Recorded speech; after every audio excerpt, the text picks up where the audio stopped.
quero estar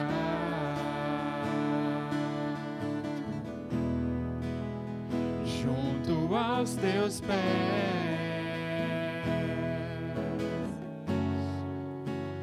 pois prazer maior não há que me render e te adorar.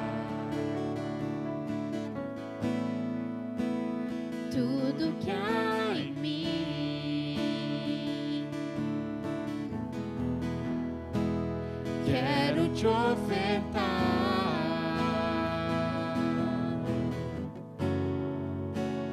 mas ainda é pouco eu sei,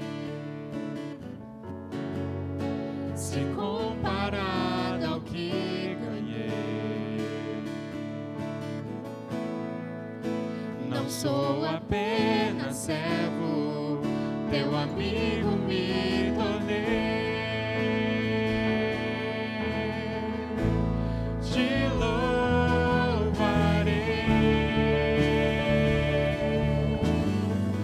não importam as circunstâncias, adorarei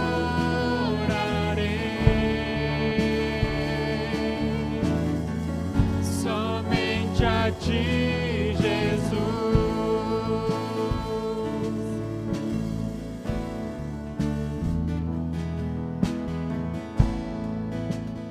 Perto quero estar, junto aos teus pés,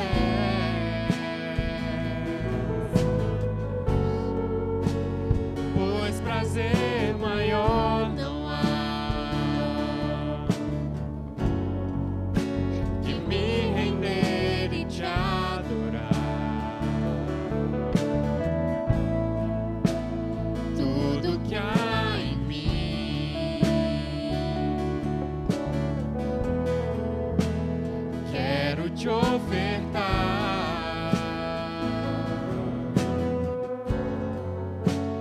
mas ainda é pouco eu sei, se comparado ao que ganhei. Não sou apenas servo, teu amigo me tornei. Te louvarei, não importam as circunstâncias, adorarei somente a ti, Jesus. Te louvarei,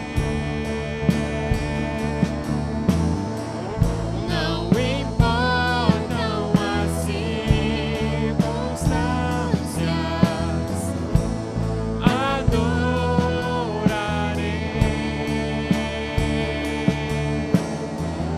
somente a ti, Jesus.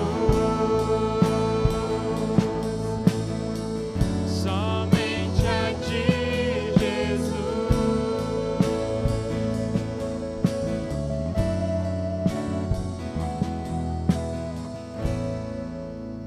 Boa noite, que a graça de nosso Senhor Jesus Cristo esteja sobre a sua vida nesse momento. Que você possa, de fato, nessa noite, participar desse tempo de culto e adoração ao Senhor. Nós estamos apenas realizando esse culto de forma online, porque estamos na fase vermelha do Plano São Paulo. Mas ainda assim, temos a oportunidade de estarmos unidos na mesma fé, no mesmo amor, celebrando ao nosso Deus. Por isso convido você a louvar ao Senhor, a buscar ao Senhor com toda a sua força, com toda a sua alegria nesse momento. O Salmo de número 134 faz uma importante declaração um convite para cada um de nós hoje. Diz assim o Salmo 134: bendigam o Senhor, todos vocês, servos do Senhor, que se encontram na casa do Senhor nas horas da noite. Levantem as mãos para o santuário e bendigam o Senhor, que de Sião, o Senhor que fez o céu e a terra, abençoe você. Somos convidados a declarar coisas boas, a declarar elogios, a declarar o louvor, declarar gratidão ao nosso Deus. Que você possa fazer isso nessa noite. Que mesmo aí na sua casa, e eu sei que quando nós estamos em casa, nós temos mais facilidade de estarmos distraídos com outras coisas. Nós ficamos às vezes numa postura que não é uma postura adequada para a celebração do culto, porque ficamos às vezes relaxados, apenas assistindo o que está acontecendo. Mas eu quero incentivar você a deixar de lado as distrações, a sair dessa postura de estar mais relaxado. Eu quero convidar você a assumir, nesse momento, postura de adoração a Deus. E que você realmente possa declarar louvor, gratidão, elogios ao Senhor. Faça isso. Quero convidar você nesse momento para que em voz alta, você aí mesmo, onde você está, em voz alta, você esteja orando. Mas nessa oração eu não quero que você peça nada para Deus. Nessa oração eu quero incentivar você a declarar em voz alta o seu louvor a Deus, a sua gratidão a Deus, declarar o seu amor a Deus. Faça isso, não tenha vergonha.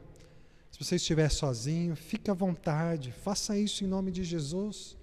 Mas se você estiver acompanhado de alguém, da família, não tenha vergonha, não tenha vergonha. Fale com o Senhor nesse momento, expresse o seu amor a Deus. Faça isso em nome de Jesus.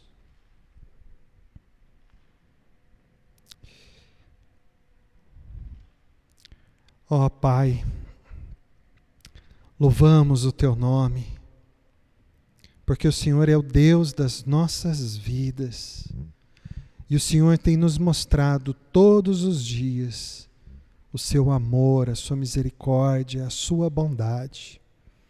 Te louvamos porque o Senhor tem cuidado de nós, mesmo nas horas mais difíceis.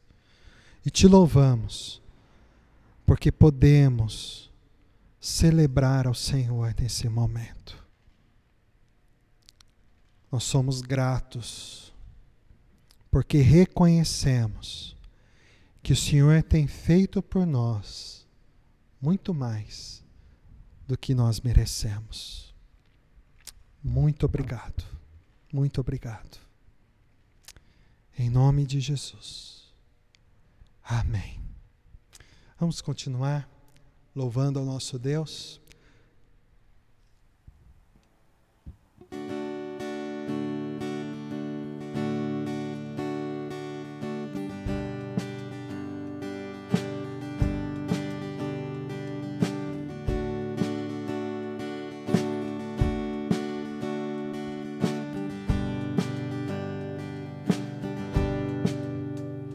Quem é esse Rei da Glória?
graça me firmar. Quem é esse Rei da Glória, Filho do Deus Criador? Seu nome É Jesus, precioso, poderoso, Rei do meu ser, Rei da glória. Quem é esse Rei da glória? majestoso e com poder, sabedoria plena, gracioso Rei dos reis, Senhor dos céus e terra, de tudo é o Criador. Quem é esse Rei da glória? Ele é tudo pra mim. Seu nome é Jesus, precioso, poderoso, Rei do meu ser, Rei da glória. Seu nome é Jesus, precioso,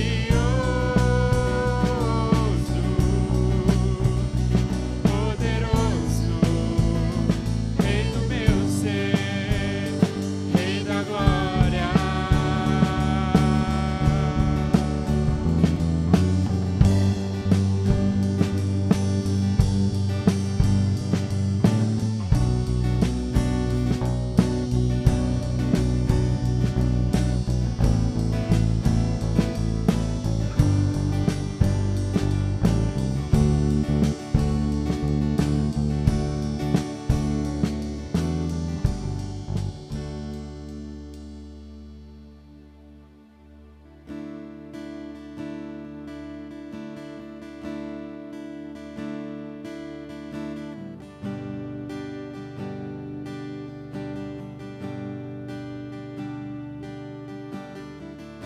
No início eras a palavra, com Deus o Altíssimo.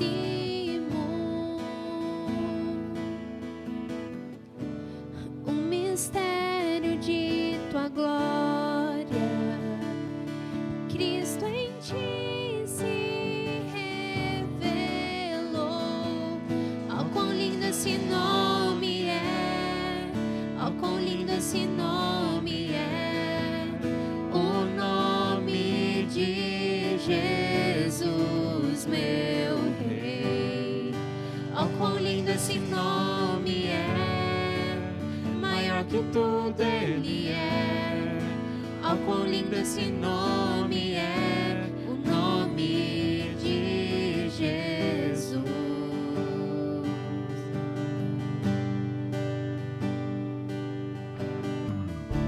Deixou o céu para buscar-nos, veio para nos resgatar.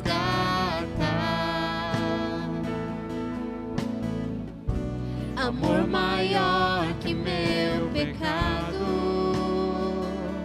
Nada vai nos separar. Oh, quão maravilhoso é! Oh, quão maravilhoso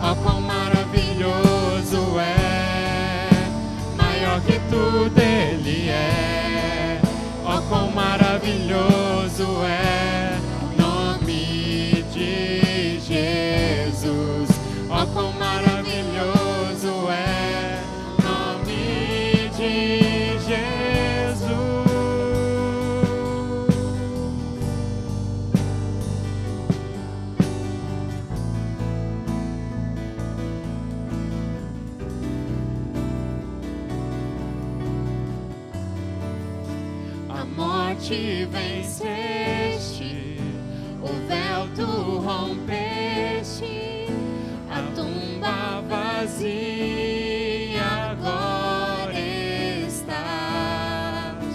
O céu te adora, proclama tua glória, pois ressuscitaste, vivo estás. És invencível, inigualável, hoje pra sempre reinarás. Teu é o reino, tu é a glória, acima de todo nome estás. Poderoso esse nome é, poderoso esse nome é, o nome de Jesus, meu Rei. Poderoso esse nome é, mais forte que tudo é. Poderoso esse nome é, nome de Jesus. És invencível, inigualável, hoje pra sempre reinarás. Teu é o reino, tu é a glória, acima de todo nome estás. Poderoso esse nome é, poderoso esse nome é, o nome de Jesus, meu Rei. Poderoso esse nome é, mais forte que tudo é. Poderoso esse nome é, o nome de Jesus.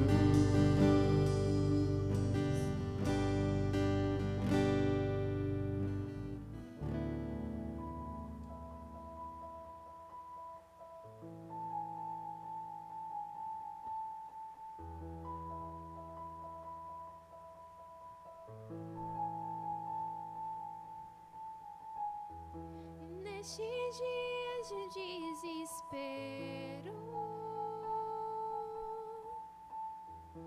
incerteza e medo há,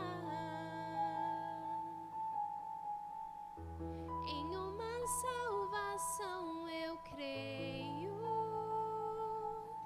creio em ti, creio em ti. Acredito em Jesus Cristo, acredito em Deus o Pai, acredito no Santo Espírito que nos vida nova traz. Acredito na cruz de Cristo e que a morte enfim venceu. Acredito que ressurreto muito em breve voltará. Creio em ti.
Nós estamos em nossos cultos da noite, seguindo com a nossa série de mensagens, Tempo de Reconstruir, Mudanças Necessárias e Transformadoras, com base na mensagem que encontramos no livro de Neemias. Sabemos que Neemias é um homem de Deus que viveu num período em que era necessário realizar a reconstrução da cidade de Jerusalém, a reconstrução dos muros que serviam para proteger aquela cidade. E como nós já vimos, esse projeto de reconstrução da cidade e de reconstrução dos muros que protegiam a cidade não é apenas um projeto de reconstrução civil, de reconstrução estrutural de uma cidade ou de um muro, mas é um projeto de reconstrução da vida com Deus. Afinal, Jerusalém foi escolhida para ser a representação geográfica da habitação de Deus entre o seu povo no Antigo Testamento. E foi o local escolhido através do qual Deus se mostraria ao mundo, mostrando assim a sua glória, principalmente por meio do próprio Jesus Cristo e do seu sacrifício numa cruz. Pois ali Deus mostrou o seu amor por nós. Pois a prova de que Deus nos ama é que Cristo Jesus morreu em favor de nós, sendo nós ainda pecadores, rebeldes, separados de Deus. Mas Ele morreu naquela cruz em favor de nós, a fim de nos libertar dos nossos pecados. Mas a história de Neemias é então uma história de reconstrução, não apenas estrutural, civil, governamental, mas é uma história de reconstrução do relacionamento com Deus.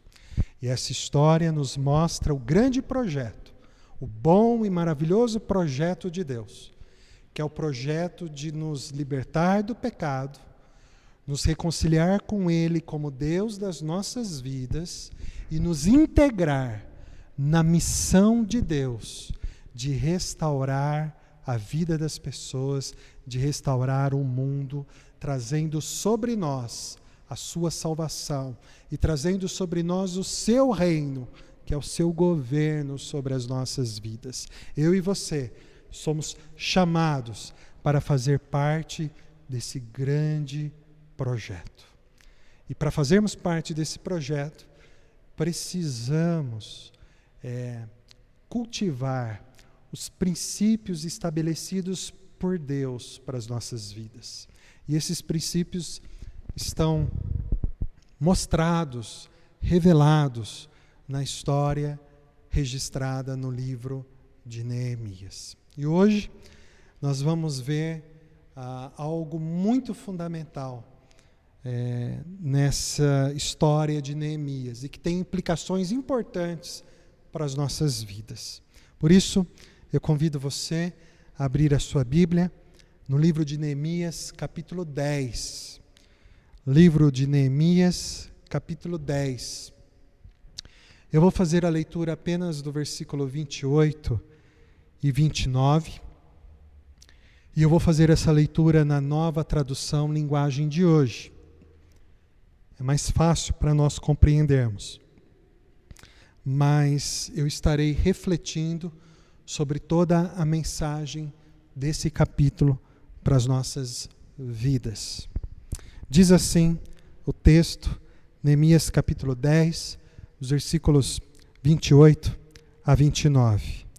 Nós, o povo de Israel, os sacerdotes, os levitas, os guardas do templo, os servidores do templo, os cantores do templo e todos os outros que, obedecendo à lei de Deus, se conservaram separados dos estrangeiros que vivem na nossa terra, nós, junto com as nossas esposas e todos os nossos filhos que já têm idade para entender, fazemos, por meio deste acordo, junto com as nossas autoridades, a seguinte promessa: nós viveremos de acordo com a lei de Deus, que Ele nos deu por meio do seu servo Moisés. Obedeceremos a tudo o que o Senhor nosso Deus nos manda e cumpriremos todas as suas leis e mandamentos. Se quebrarmos esta promessa, seremos amaldiçoados. Convido você a mais uma vez baixar a sua cabeça, fechar os seus olhos. Vamos falar com o nosso Deus. Querido Pai, te agradecemos pela tua palavra que acabamos de ler e clamamos ao Senhor para que o Senhor nos oriente nesse momento de meditação na tua palavra. Que o Senhor mesmo fale ao coração de cada um de nós e nos desperte para estarmos envolvidos com a tua vontade. Em nome de Jesus Cristo que oramos. Amém. Amém. A história de Neemias é uma história de reconstrução. E como eu disse, é uma história principalmente de reconstrução do relacionamento com Deus.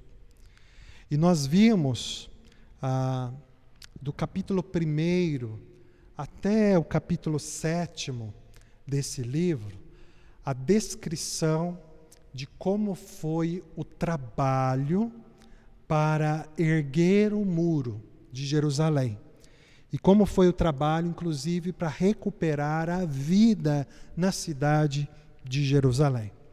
Mas depois, do capítulo 8 até agora, esse capítulo 10 que lemos, dois versículos dele, nós encontramos Neemias se movimentando junto com o povo para resgatar o relacionamento deles com Deus, para despertá-los a uma espiritualidade verdadeiramente comprometida com o Senhor. E aqui está um ponto que é um princípio essencial para as nossas vidas. Nós somos chamados por Deus para participarmos do grande projeto que Deus tem.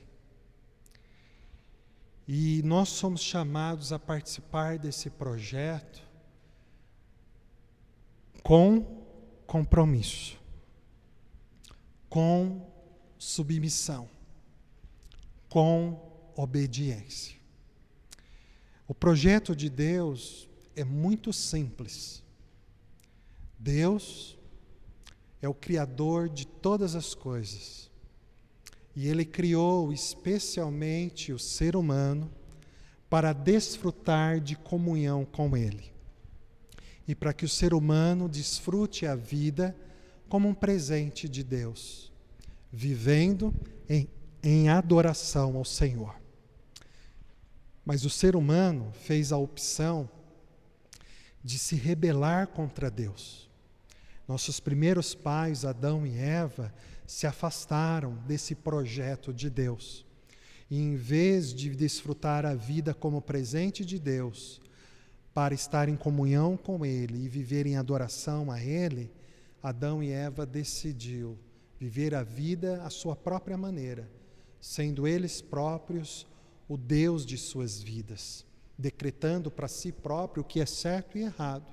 E com isso, se distanciaram totalmente de Deus. Nós, como filhos e filhas de Adão e Eva, seguimos os mesmos exemplos dos nossos pais. E com eles, também pecamos diante de Deus e vivemos o nosso próprio projeto. vivemos nossa própria vontade e desprezamos o projeto de Deus, desprezamos a vontade de Deus e nos tornamos adoradores de tudo quanto é outra coisa, ao invés de adorarmos somente a Deus. Adoramos ao dinheiro e achamos que o dinheiro é aquilo que verdadeiramente nos traz segurança e satisfação na vida. Então, corremos atrás do dinheiro, de modo que vivemos só em função dele e dedicamos tanto tempo a isso que não temos tempo para Deus e não temos tempo com Deus.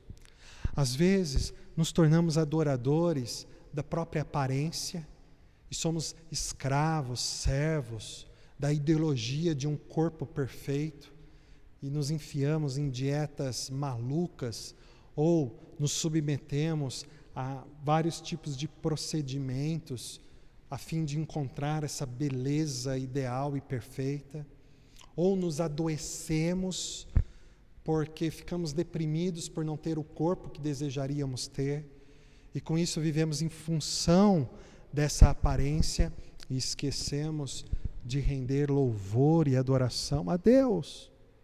Às vezes, vivemos envolvidos nas nossas paixões, paixão pelo futebol, paixão pelas pessoas, e vivemos de maneira descontrolada por causa dessa paixão, e toda a nossa intensidade, toda a nossa energia é gastada em função dessa paixão, e quando é com Deus estamos cansados, desanimados, sem tempo. Vivemos nossos próprios projetos e abandonamos, desprezamos o projeto de Deus. Isso é pecado. E com isso nós nos destruímos. E com isso nós caímos em profundo sofrimento. Mas o projeto de Deus permanece em pé. O projeto de Deus é bom e maravilhoso. Então Deus, Ele se mostra ao ser humano de maneira perfeita, para mostrar ao ser humano que o seu projeto permanece e que Deus ainda chama o ser humano para se integrar ao seu projeto. Deus se mostra a nós através de um rosto, através de uma pessoa. E essa pessoa é Jesus. Ali, em Jesus, na vida de Jesus, nós vemos refletido quem Deus é. Se queremos conhecer com exatidão como Deus é, precisamos conhecer quem Jesus é. Porque Jesus é a revelação exata de quem Deus é. E Jesus, Ele é aquele que vive de maneira perfeita o projeto de Deus. Pois Jesus é o Deus homem, é o homem Deus. E é aquele que de maneira perfeita vive a adoração ao Pai, a obediência ao Pai, e aquele que nos mostra como devemos viver nossas vidas. Então Deus, através de Jesus, nos chama para sermos seus seguidores, estarmos novamente envolvidos no seu projeto. Para isso, Jesus Cristo morre na cruz, a fim de nos perdoar por estarmos perdidos em outros projetos. Ele dá a sua vida para nos libertar disso. E então Ele nos chama para fazermos parte da missão que Deus tem preparado para nós. Qual é essa missão? A missão é amarmos a Deus acima de tudo, amarmos ao próximo como a si mesmo e compartilharmos com as pessoas o Evangelho. E assim estaremos vivendo o bom e maravilhoso plano de Deus. Mas somos chamados a viver esse bom e maravilhoso plano tendo o compromisso. Porque sem compromisso, nós nos tornamos relaxados, nos tornamos displicentes, nós nos tornamos superficiais na nossa relação com Deus. E aí, nós deixamos de estar verdadeiramente envolvidos com Deus. Sem compromisso, nós nos tornamos cristãos que fazem lindas afirmações de fé, lindas afirmações de compromisso, apenas da boca para fora. Mas na prática, de modo concreto, nós estamos distantes de cumprir a vontade de Deus. Não são poucas as vezes que nós vemos pessoas assumindo verbalmente que amam a Deus, mas na conduta de suas vidas, na forma como elas pronunciam suas palavras, nas escolhas que elas fazem, naquilo que elas oferecem, elas mostram o contrário disso. Elas mostram, na verdade, que não há nelas nenhum amor por Deus. Porque são desobedientes e estão envolvidas naquilo que desagrada ao Senhor. Veja, o texto que nós lemos é um texto em que o povo todo, inclusive a liderança desse povo, se reúne para fazer uma importante declaração. Mas eu quero que você perceba que essa declaração não é apenas verbal, mas é um voto que envolve a prática de vida deles. E qual é o compromisso que eles fazem? O compromisso que eles fazem é de obedecer a Deus, obedecer a palavra de Deus. E eles se comprometem a viver segundo a vontade de Deus. Perceba que há aqui revelado nesse texto o desejo desse povo em conhecer a palavra de Deus. E à medida que eles vão conhecendo a palavra de Deus, eles são quebrantados e eles choram, lamentam diante do seu pecado. Não apenas isso, mas eles decidem então acertar a sua vida com Deus. E eles estão tão impactados com isso, que então eles firmam o voto, eles firmam um compromisso de obedecer ao Senhor e de seguir a vontade de Deus. E as pessoas estão envolvidas aqui. O texto do capítulo 10 de Neemias cita o nome das pessoas que estão envolvidas nesse compromisso. Aqui não cita o nome de todas elas, mas aqui cita o nome da liderança. Começa por Neemias, mas depois segue falando dos sacerdotes, dos levitas, segue falando daqueles que são da nobreza, que tem um status social mais alto, fala da liderança do povo. Mas o texto também destaca que não apenas a liderança do povo está assumindo esse compromisso de obedecer a Deus, mas que todo o povo também está ali e também está assumindo o compromisso de obedecer a Deus. Inclusive as crianças, os filhos e filhas daqueles homens, daquelas mulheres, que tinham alguma capacidade de compreender o que estava acontecendo, de entender a fé em Deus. Até as crianças estavam se comprometendo a servir ao Senhor. E aqui está um ponto fundamental para nós destacarmos, porque o que nós encontramos aqui nesse texto é um envolvimento sincero de fé ao Senhor. Nós estamos, às vezes, acostumados a imaginar que a liderança, por estar na liderança, já está verdadeiramente envolvido com Deus, em comunhão com o Senhor. e pressupomos que o fato de serem líderes, os homens e mulheres que ocupam esses cargos, já são homens e mulheres de Deus.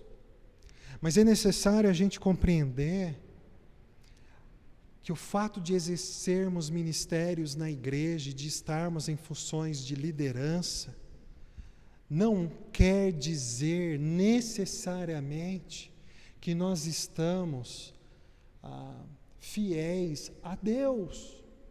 Às vezes, nós estamos numa posição de liderança, de envolvimento no ministério da igreja, e o nosso compromisso é com o serviço, com o ministério, mas não com o Senhor que nos chama para participar do ministério. E temos pastores que estão envolvidos com a função de pastor, mas não estão envolvidos de coração, de mente, de corpo, com Deus, em intimidade, em submissão, em obediência, em louvor a Deus. Às vezes nós temos presbíteros, diáconos, diaconisas. Às vezes nós temos pessoas no ministério de louvor da igreja, pessoas envolvidas com o ensino na igreja, e o coração delas está envolvida com o papel que elas exercem na igreja, naquela função, mas o coração não está envolvido com a pessoa de Deus.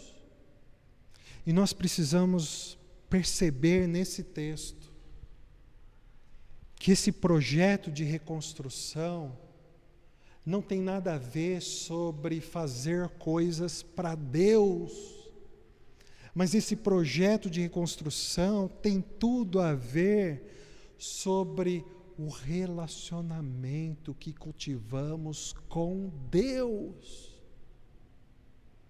Porque eu posso pastorear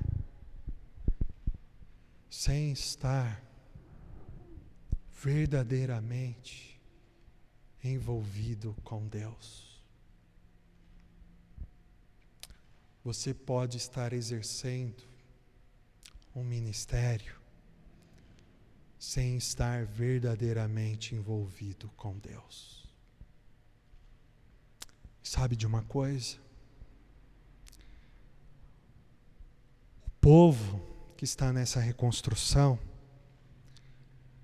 presenciou o retrato de uma liderança que exercia suas funções, mas que estava com o coração longe de Deus.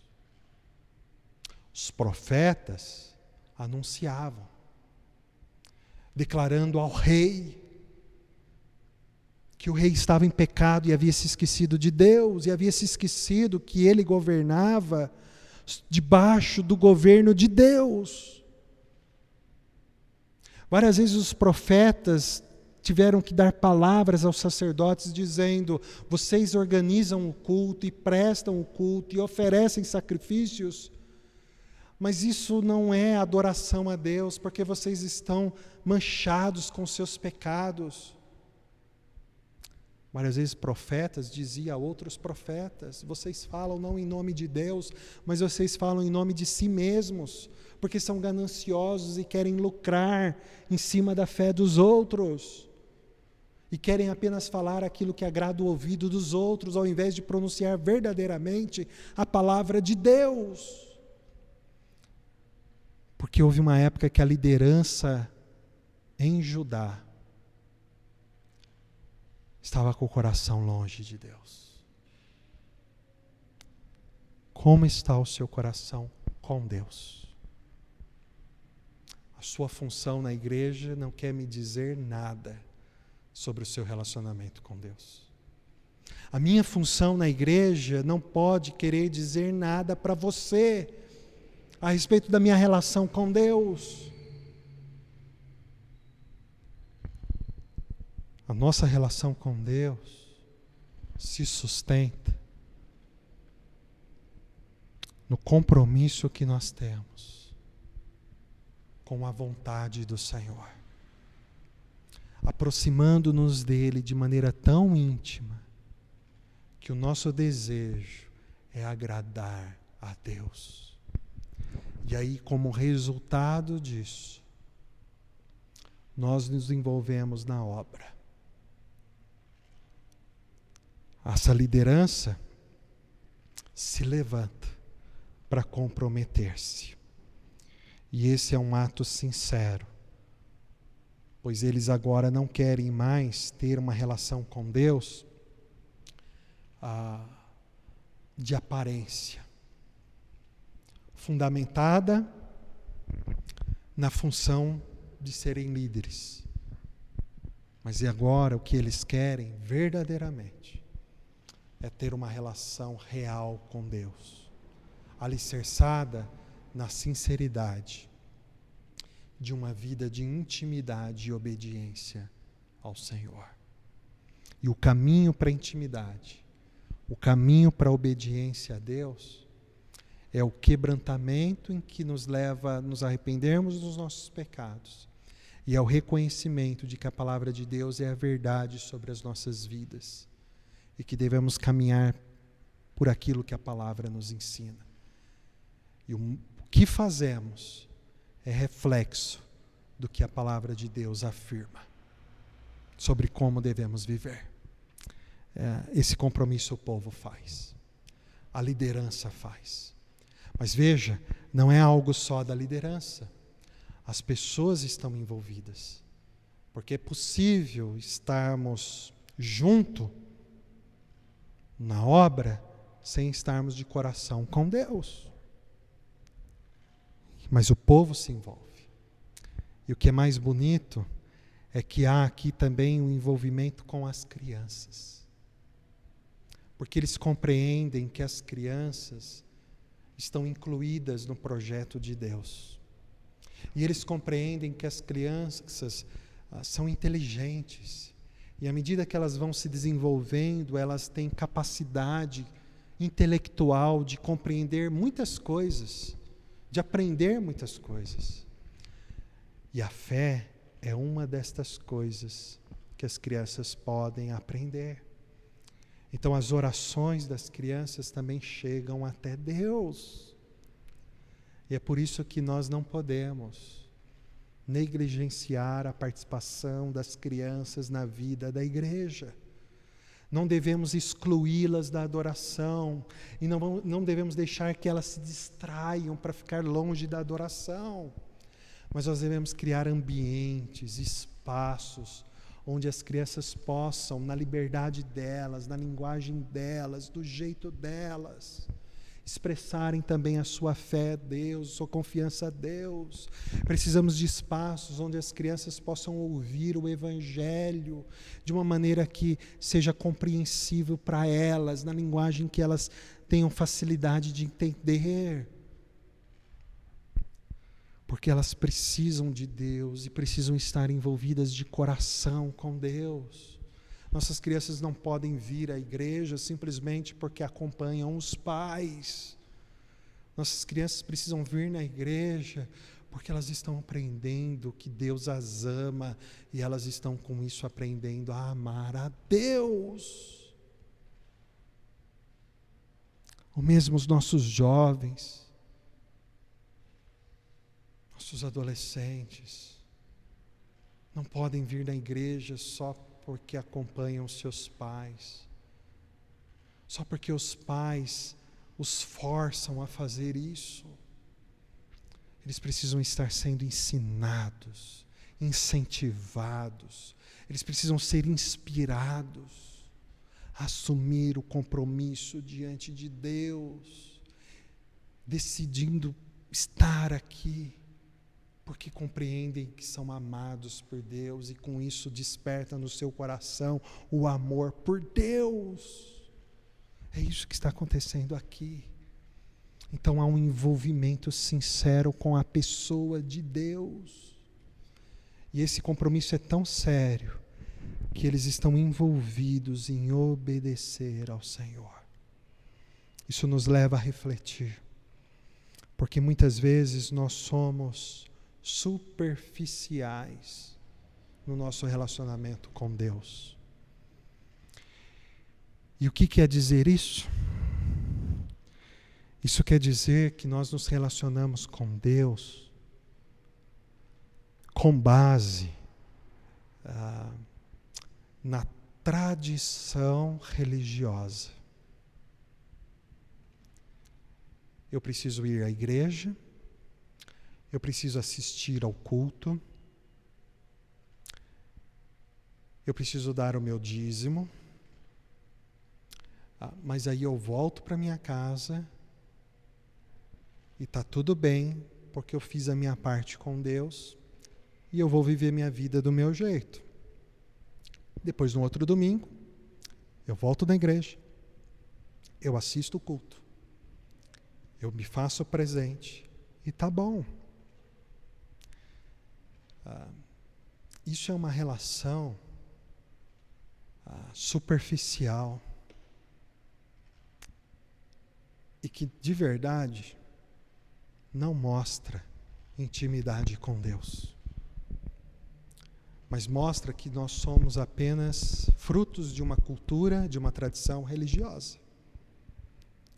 Porque a verdadeira intimidade com Deus se dá no relacionamento com a pessoa de Deus, conhecendo o seu amor através daquilo que as Escrituras Sagradas revelam, desfrutando o seu amor através das horas e experiências de oração, caminhando em obediência ao Senhor, cumprindo a vontade estabelecida por Deus, desenvolvendo o culto ao Senhor, não apenas no contexto da igreja, da comunidade, mas também estendendo o culto que se faz aqui da igreja para a sua vida pessoal.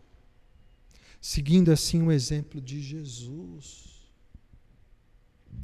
que louvava, que orava, que lia as Escrituras de modo pessoal, íntimo, reservado, a sós, mas também de forma coletiva, comunitária. Esse é o caminho. É esse caminho que Deus nos chama para percorrer.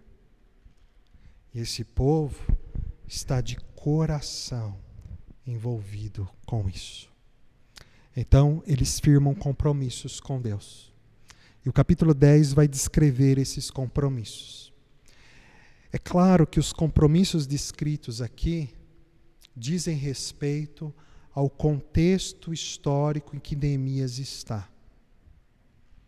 E que alguns desses compromissos parecem estranhos para nós.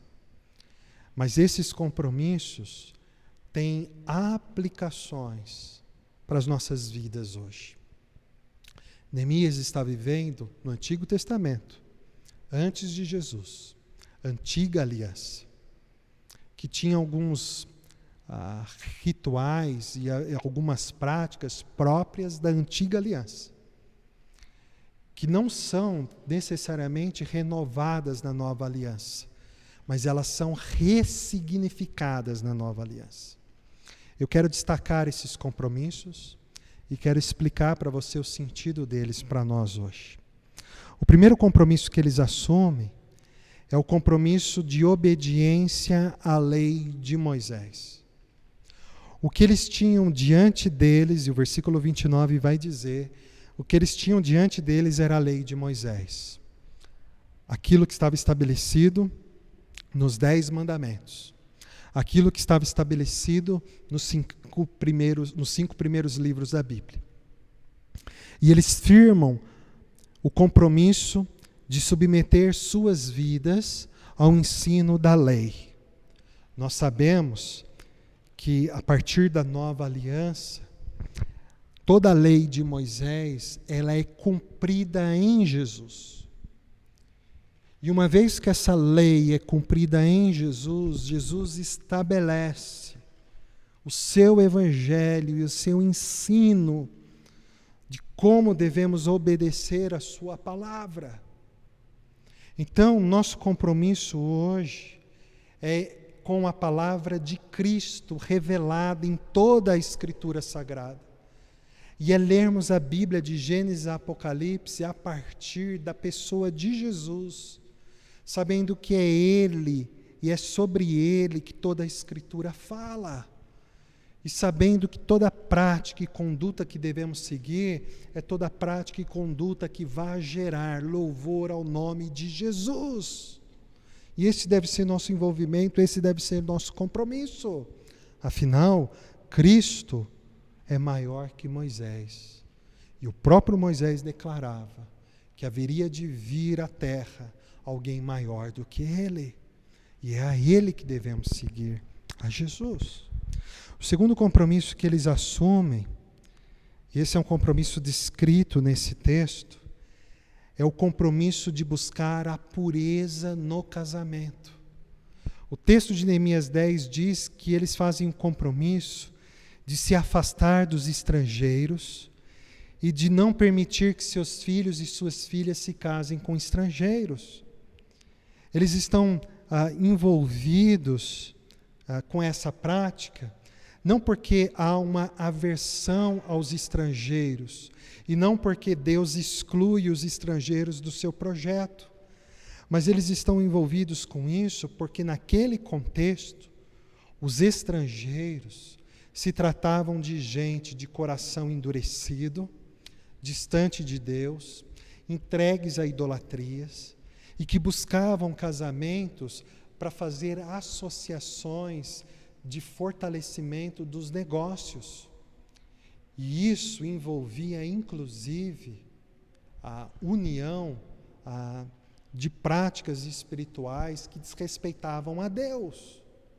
Então, afastar-se desses estrangeiros era afastar-se de uma mistura com práticas que levariam ao pecado, que levariam à idolatria.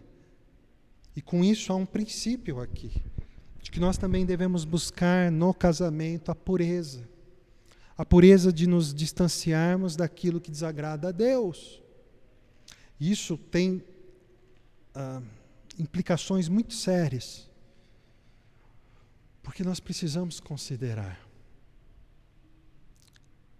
que não podemos nos envolver de maneira amorosa com alguém que não tenha, primeiramente, um envolvimento com Deus. Talvez você vá partir para o lado romântico e dizer: mas o amor a gente não escolhe. Mas o amor nos leva a gostar de alguém independente disso. Eu preciso dizer para você, nós somos chamados a adorar a Deus. E nada pode ser maior do que a nossa adoração a Deus. Um envolvimento com alguém que não tem coração aberto ao Senhor, seja da igreja ou fora da igreja, tá? Porque tem gente na igreja que não tem coração envolvido com Deus. Tem gente fora da igreja que não tem o coração envolvido com Deus. Assim como você vai encontrar gente na igreja e fora da igreja com o coração envolvido com Deus. Mas envolver-se com alguém que não tem o coração envolvido com Deus, coração aberto para o agir de Deus, para render-se a Deus, é estar envolvido com algo que gerará conflitos sérios, para a sua vida e para o seu próprio relacionamento com Deus. Aqueles que são casados com pessoas que não se renderam a Deus, e você se envolveu até antes de você mesmo estar rendido a Deus e compreender a verdade de Deus, saiba que Deus orienta você a orar, a interceder pelo seu cônjuge. Deus orienta você a pregar o Evangelho para o seu cônjuge através das palavras, através do testemunho, através das atitudes, anunciando Jesus. Mas Deus sabe que você vive um intenso conflito. Deus está com você. Ele te dá forças. Você jovem, procurando namorado, procurando namorada, procurando alguém para constituir família, para casar, saiba, a adoração a Deus deve ser maior do que qualquer outra coisa na sua vida. Ore e busque alguém que primeiramente esteja envolvido com Deus, para depois estar envolvido com você.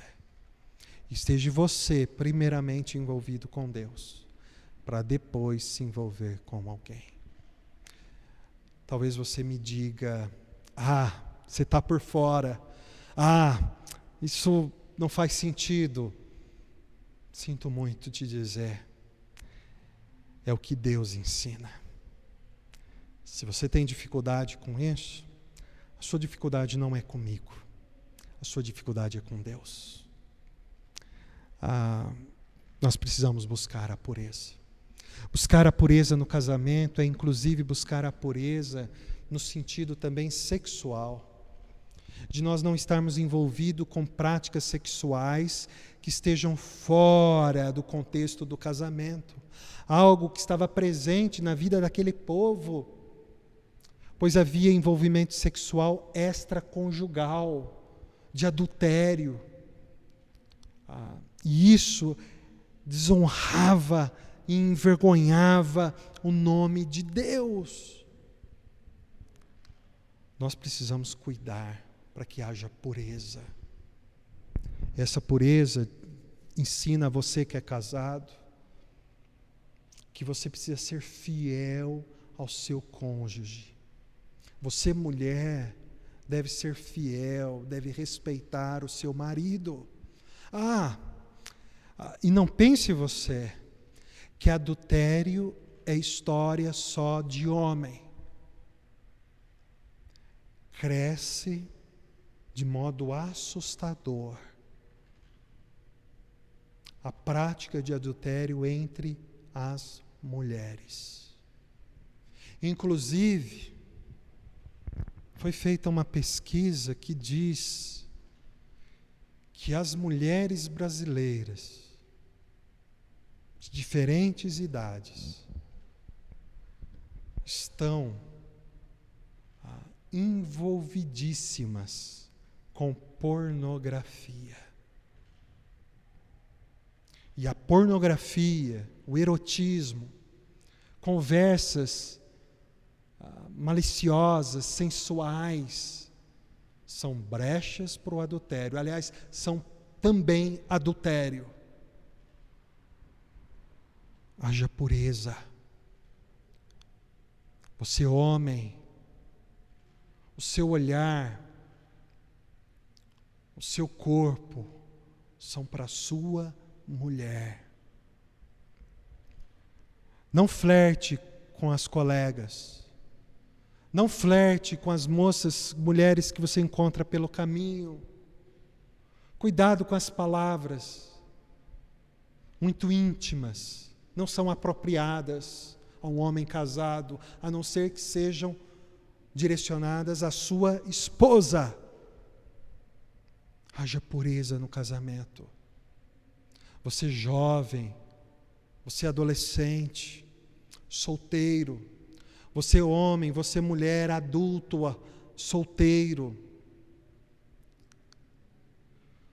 Sua sexualidade precisa ser pura diante de Deus. Não há espaço para a prática sexual aqueles que estão solteiros. Porque qualquer prática sexual, estando solteiro, é pecado diante de Deus. Por isso, para a nossa cultura e para a nossa sociedade, um jovem, hoje, com seus 14, 15 anos, 18 anos, 25 anos. Um homem com seus 30, 35, 40 anos. Ou mesmo uma mulher nessa faixa etária que não tem a vida sexual, para a sociedade isso é abominação, absurdo, esquisitice. Mas a Bíblia vai dizer que é pureza diante de Deus. Por isso você que é virgem, não se envergonhe da sua virgindade, ainda que você seja caçoado por outros. A sua castidade honra a Deus. Você que já teve experiências sexuais, mas hoje está ainda solteiro, por alguma razão, é hora de você se abster, se afastar disso. Porque Deus te chama para a pureza e não para a impureza. Esse é o compromisso que o povo firma aqui. Outro compromisso firmado por eles era o compromisso de obedecer e guardar o dia do sábado. Na antiga aliança, o sábado era separado para ser o dia de descanso, onde eles deveriam deixar de fazer as atividades de trabalho para dedicar aquele dia exclusivamente para contemplar a glória de Deus, para render louvor a Deus, para honrar a Deus com as suas vidas, junto das suas famílias. Isso estava negligenciado, porque eles usavam o sábado para outras atividades. E usavam a semana deles envolvidos em outras atividades, e Deus estava desprezado. Mas agora o compromisso é recuperar o lugar de Deus na vida deles, e o compromisso é recuperar inclusive o dia do descanso para celebrar a comunhão com Deus, estando livre de outras distrações, livres de outras ocupações, para estar voltados para Deus. Isso tem implicações sérias para nós hoje. Porque na nova aliança nós não temos a obrigatoriedade da guarda de um sábado, o dia da semana literal. Mas há o princípio de termos o nosso descanso, o princípio de nos afastarmos das nossas ocupações, nos afastarmos das distrações, para estarmos envolvidos com Deus. Esse princípio permanece. Mas ainda hoje nós temos negligenciado isso. Temos tempo para as nossas redes sociais. Temos tempos para o Facebook, tempo para o Instagram, tempo para o TikTok, tempo para o WhatsApp. Temos tempo para essas coisas, mas não temos tempo com Deus. Nós precisamos rever isso. Precisamos resgatar essa intimidade com o Senhor. Por último, o outro compromisso que eles tiveram era o compromisso da manutenção com a casa de Deus. O capítulo 10 vai descrever que eles estavam envolvidos em entregar ofertas, entregar seus dízimos, em cuidar do templo, porque era o local de adoração a Deus. E eles faziam isso para honrar a Deus. Isso tem implicações sérias para nós hoje também, porque nós somos chamados a cooperar com a igreja.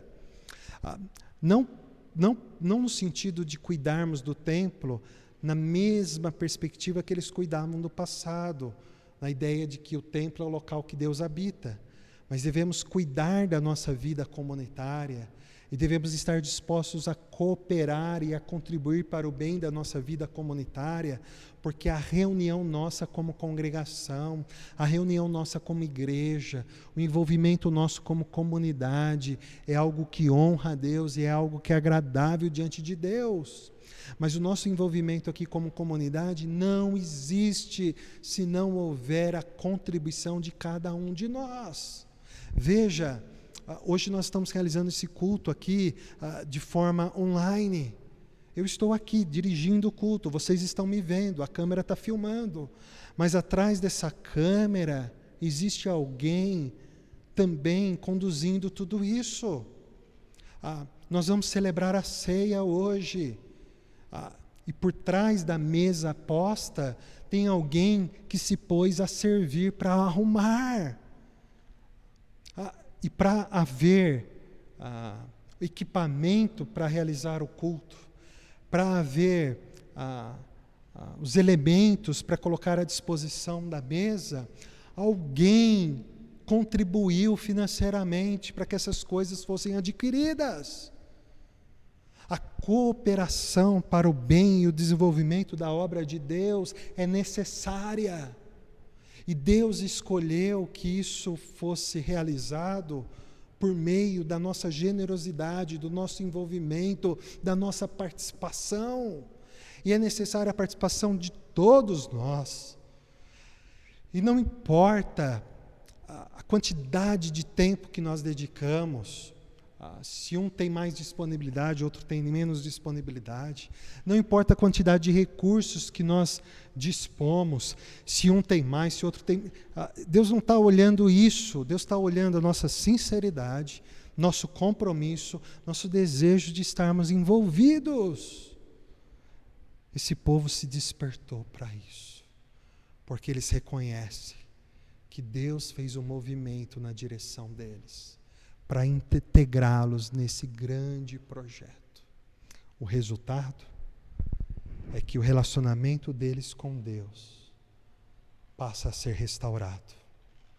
E o que o povo vive pós a destruição provocada por Babilônia é um período de reconexão com Deus. E um período fundamental para preparar toda a história para a chegada de Jesus Cristo ao mundo. Pois Jesus é aquele que verdadeiramente é o próprio Deus entre nós, que tem todo o poder de nos resgatar, e de nos restaurar e de nos reconstruir para nos envolver com um bom, maravilhoso, perfeito projeto de Deus. Na antiga aliança, eles olhavam para a esperança da vinda do Salvador. E eles estavam justificados dos seus pecados através desse olhar para o Salvador que viria a se manifestar um dia.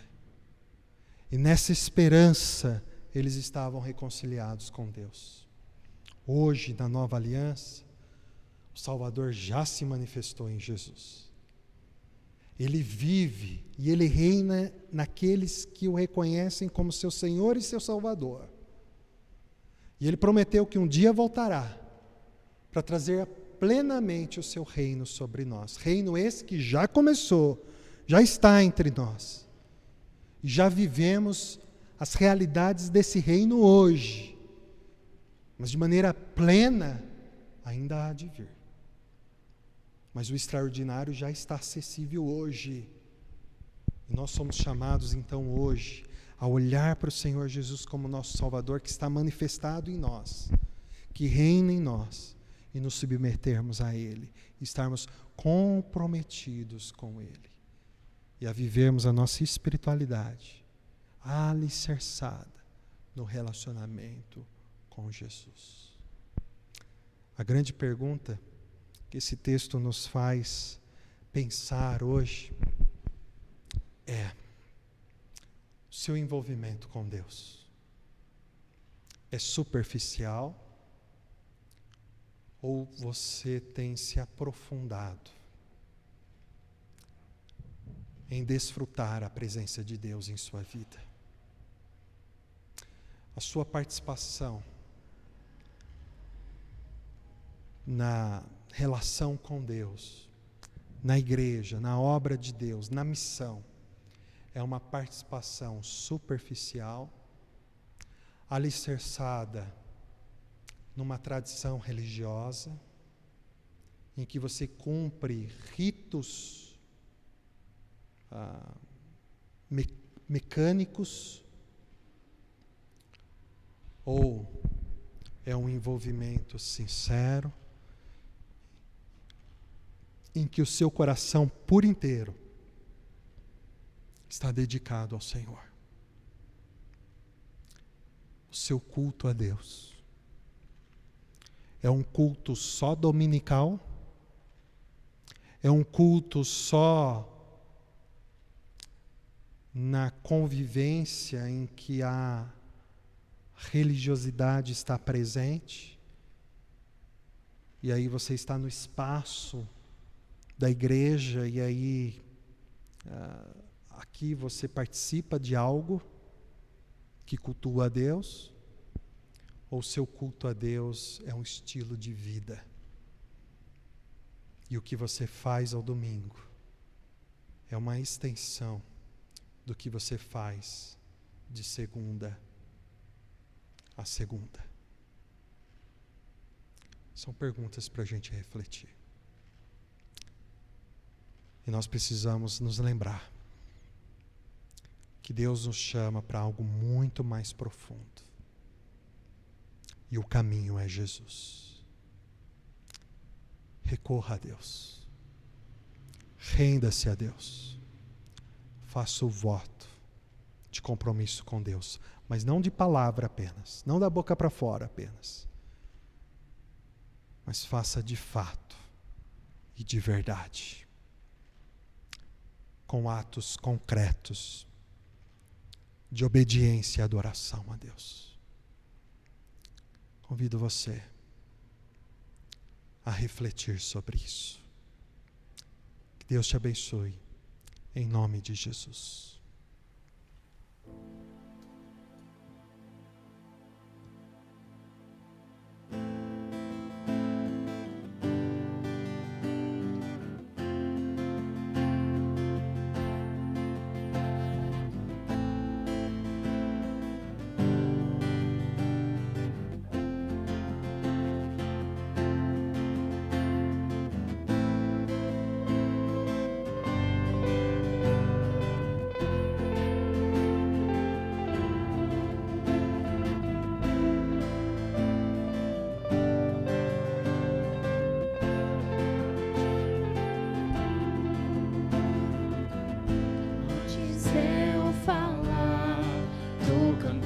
Sobre mim,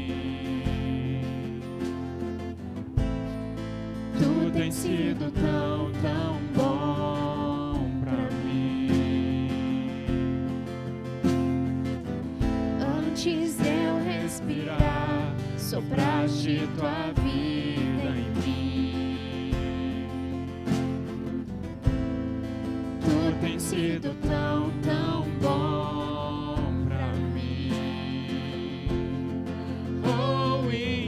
Impressionante, infinito e ousado amor de Deus, oh, que deixa as 99 só pra me encontrar. Não posso comprá-lo, nem merecê-lo, mesmo assim se entregou. Oh, impressionante, infinito e ousado amor de Deus.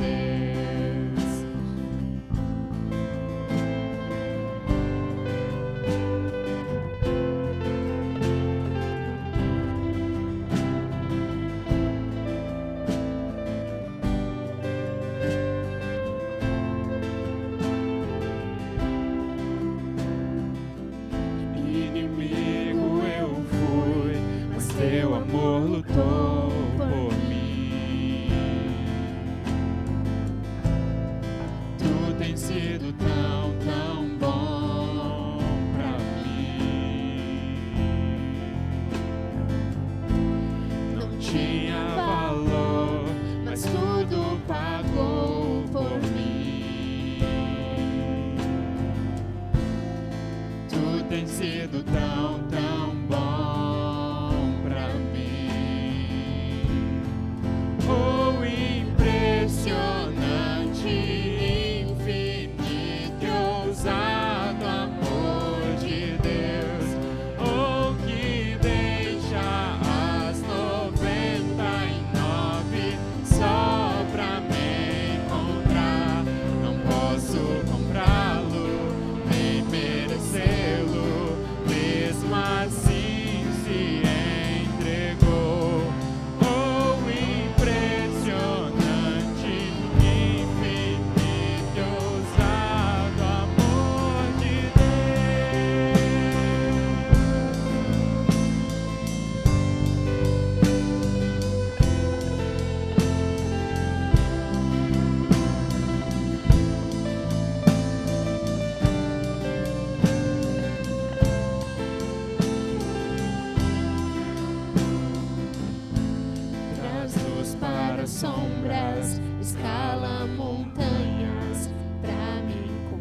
Traz luz para as sombras, escala montanhas pra me encontrar. Derruba muralhas, destrói as mentiras pra me encontrar. Traz luz para as sombras, escala montanhas pra me encontrar. Derruba muralhas, destrói as mentiras pra me encontrar. Traz luz para as sombras, escala montanhas pra me encontrar. Derruba muralhas, destrói as mentiras pra me encontrar. O impressionante, infinito, ousado amor de Deus, o que deixa as 99 só pra me encontrar. Não posso comprá-lo, nem merecê-lo, mesmo assim se entregou. O impressionante, infinito, ousado amor de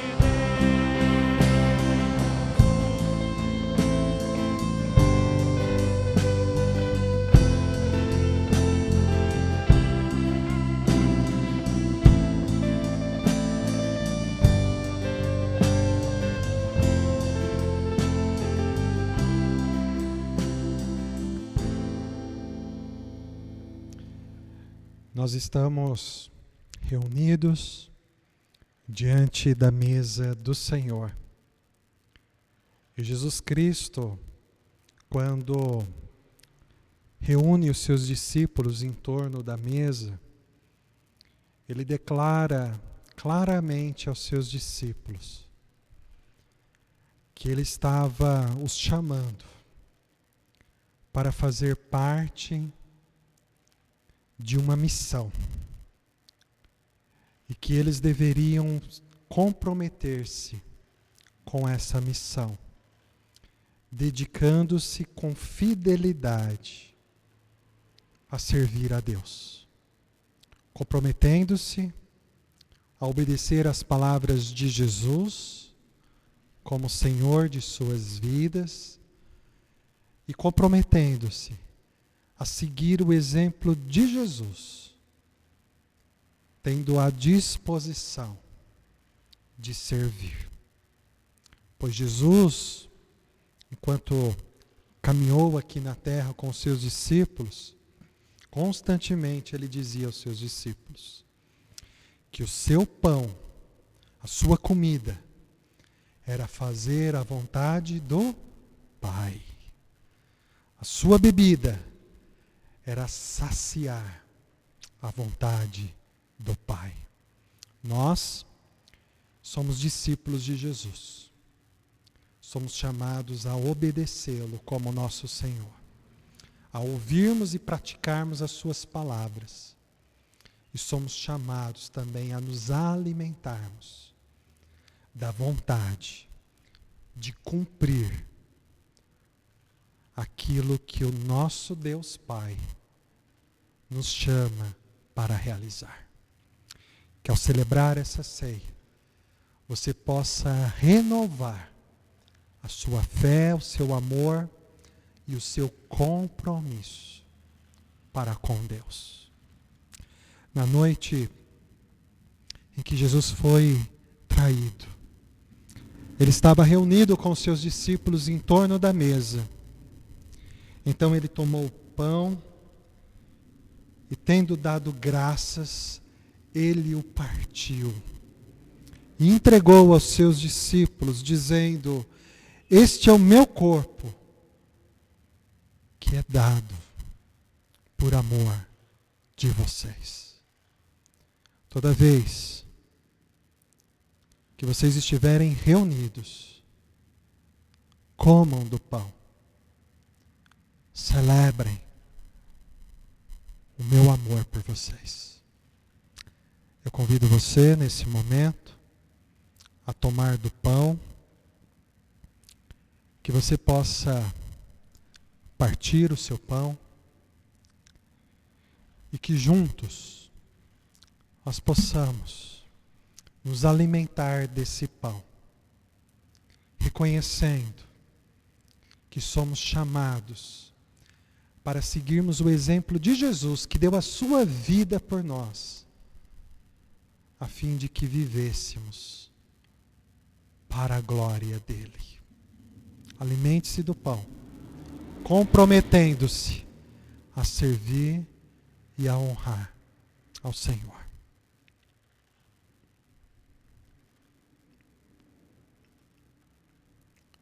Em seguida,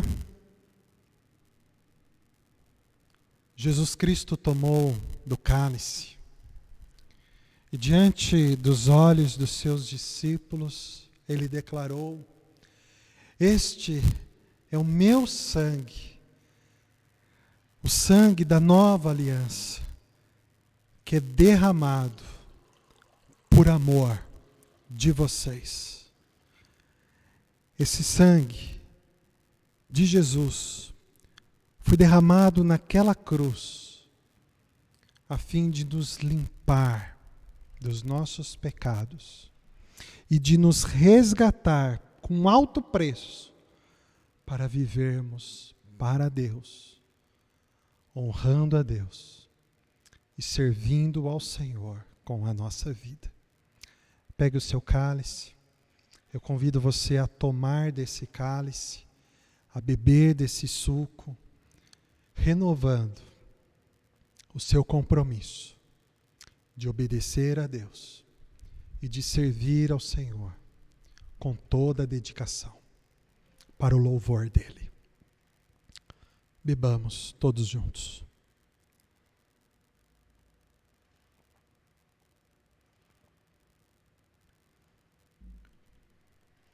Abaixe sua cabeça,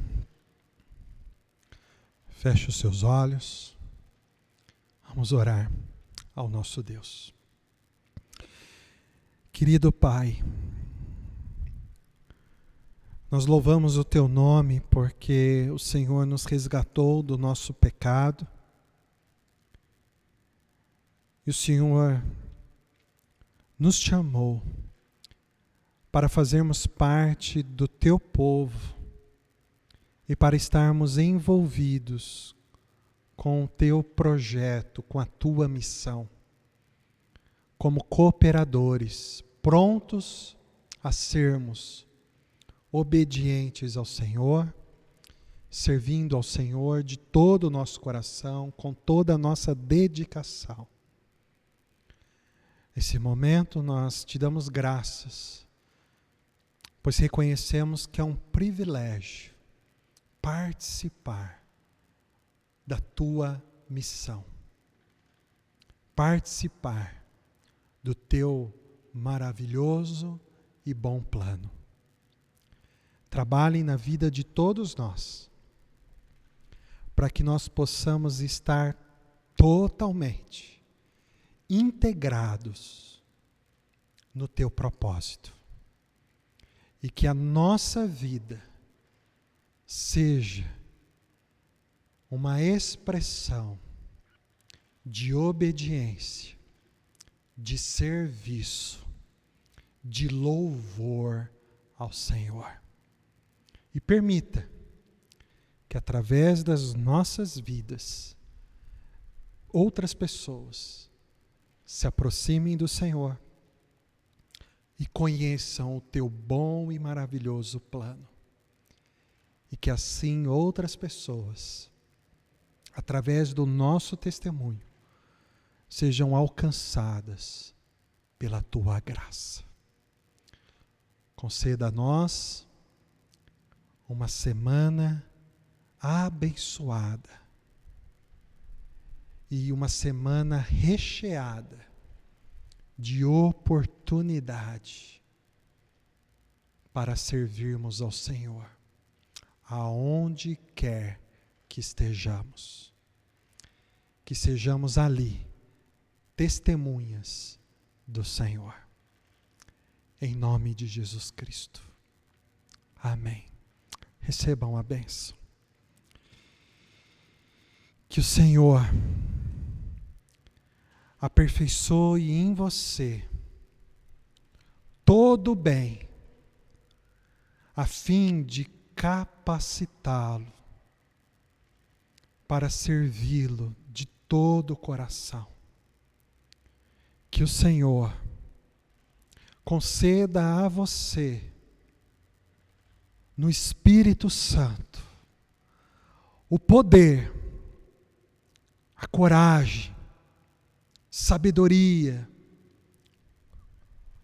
para que você seja testemunha do Evangelho, aonde quer que você esteja. Que a graça de Jesus, o amor de Deus e a comunhão do Espírito Santo esteja com você e com toda a igreja do Senhor, hoje e sempre. Amém.